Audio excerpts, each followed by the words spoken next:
ஷக்கீலா 1990ஸ்ல தமிழ், தெலுங்கு, மலையாளம்னு சொல்லிட்டு எல்லா படங்கள்லயுமே நடிச்சிருந்தாங்க. நெறைய படங்கள் நடிச்சிருந்தாலும், இவங்க பி கிரேட் மூவிஸ்ல நெறைய நடிச்சு தான் இவங்களுக்கு பயங்கரமான ஃபேன் பேஸே வந்திருந்துச்சு.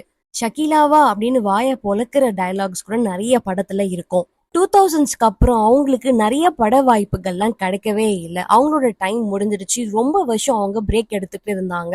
ஸ்டார் விஜய்ல குக் வித் கோமாளிலயும் வந்து பார்ட்டிசிபேட் பண்ணிருந்தாங்க. அதுல அவங்களுக்கு ரொம்ப நல்ல பேர் கிடைச்சிருந்துச்சு. இந்த நிலையில இன்னைக்கு ஒரு நியூஸ் என்னன்னா, அவங்களோட வளர்ப்பு மகள் ஷீதல் வந்து அவங்கள அடிச்சதாகவும், அவங்கள கீழே இழுத்து போட்டு ரொம்பவே தாக்கிட்டாங்க, அடிச்சிட்டாங்க அப்படின்ற மாதிரி ஒரு கேஸ் கொடுத்திருக்காங்க. இப்போ இந்த நியூஸ் தான் வைரலா போயிட்டு இருக்கு. ஷக்கீலா அவங்க சொந்த அண்ணன் பொண்ணான ஷீதல்ன்றவங்கள 6 மாசத்துல இருந்து எடுத்து வளர்த்திருக்காங்க.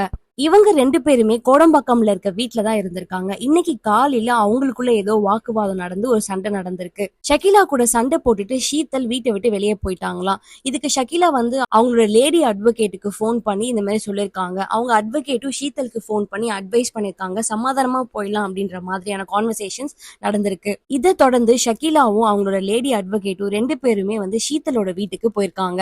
அங்க ஷக்கீலாவோட அண்ணா, அவங்க அண்ணி, அப்புறம் ஒரு ஷக்கீலாவோட அக்கா ஷீதல், இவங்க எல்லாருமே பேசிட்டு இருக்கும் போது ஷீதல் கோவப்பட்டு ஒரு ட்ரேவை எடுத்து லேடி அட்வொகேட்டை அடிச்சிட்டு இருக்காங்க. அது மட்டும் இல்லாம ஷக்கீலாவையும் அவங்க பயங்கரமா அடிச்சு தாக்கியிருக்காங்க. ஷக்கீலாவோட அட்வொகேட்டுக்கு பயங்கரமான காயம் ஏற்பட்டிருக்கு. சோ இதனால கோடம்பாக்கம் போலீஸ் ஸ்டேஷன்ல ஷீதல் மேல கேஸ் கொடுத்திருக்காங்க.